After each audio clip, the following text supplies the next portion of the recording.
अविनाश सुबह समय पर उठा नहीं तो संस्कृति को चिंता हुई। उसने अविनाश को उठाते हुए उसके माथे पर हाथ रखा। माथा तप रहा था। संस्कृति घबरा उठी।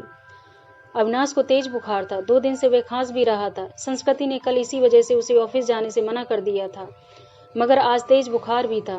उसने जल्दी से अविनाश को दवा खिलाकर माथे पर ठंडे पानी की पट्टी रखी। संस्कृति और अविनाश की शादी को अभी ज्यादा वक्त नहीं गुजरा था।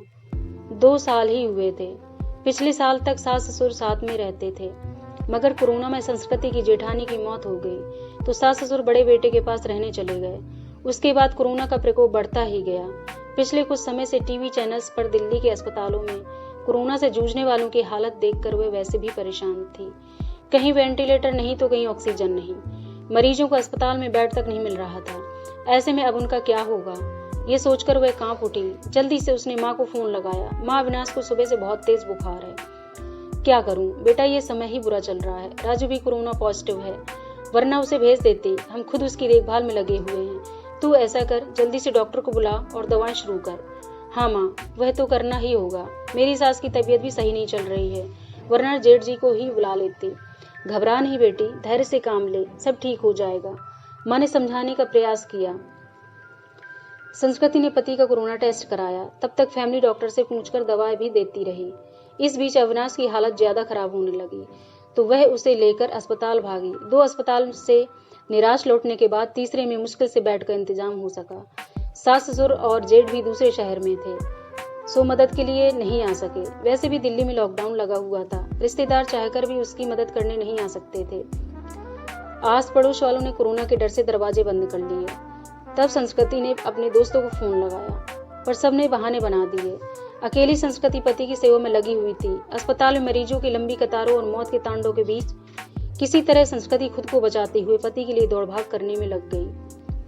कभी दवा की पर्ची लेकर भागती तो कभी खाना लेकर, कभी डॉक्टर से गिड़गिड़ाती तो कभी थक हार कर बैठ जाती। उसे कोरोना वार्ड में जाने की इजाजत नहीं थी। बाहर रिसेप्शन में बैठकर ही पति को ठीक होने की कामना करती रहती और पति की तबीयत अच्छी होने के बजाय बिगड़ती जा रही थी। उस दिन भी डॉक्टर ने पर्ची में कई दवाएं जोड़कर लिखी। वह दवाएं लेने गई, मगर जो सबसे जरूरी दवा थी वही नहीं मिली। अस्पताल में उसका स्टॉक खत्म हो चुका था। अब वह क्या करेगी। बदहवास से वह अस्पताल के बेंच पर बैठ गई। बगल में ही परेशान सा एक युवक भी बैठा हुआ था। संस्कृति ने उसकी तरफ मुखातिब होकर पूछा, आप बता सकते हैं ये दवा मुझे कहाँ मिलेगी? मैं खुद ये दवा ढूंढ रहा हूँ, आसपास तो मिली नहीं। मेरे दोस्त ने बताया कि नोएडा में उसकी शॉप है, उसने खुद दवाएं स्टॉक करके रखी हैं, सो वह मुझे दे देगा। अभी जाने की सोच ही रहा था। पर्ची लाइए, मैं अपने साथ ही आपके लिए भी दवा ले आता हूँ। बहुत मेहरबानी होगी। सुबह से इसके लिए परेशान हो रही थी।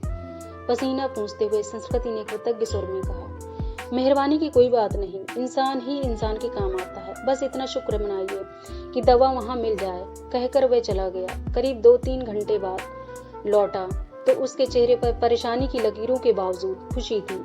यह लीजिए, बड़ी मुश्किल से मिली मगर मिल गई, यही बहुत है। बहुत बहुत शुक्रिया। कितने की है? संस्कृति का चेहरा भी खिल उठा।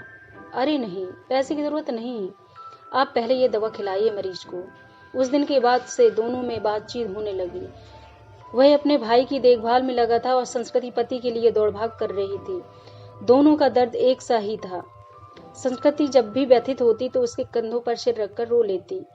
कोई चीज लानी होती तो प्रतीक लेकर आता, संस्कृति को घर छोड़कर आता। धीरे धीरे तकलीफ इन दिनों में 2 अजनबी एक बंधन बनते जा रहे थे। उनके बीच एक अजीब सा आकर्षण भी था जो दोनों के इस बंधन को और मजबूत बना रहा था। इसके बाद अविनाश का क्या हुआ जानने के लिए कमेंट्स करो और चैनल सब्सक्राइब, लाइक तथा शेयर करो, जिससे नई कहानी का नोटिफिकेशन आपके पास पहुंच सके। धन्यवाद।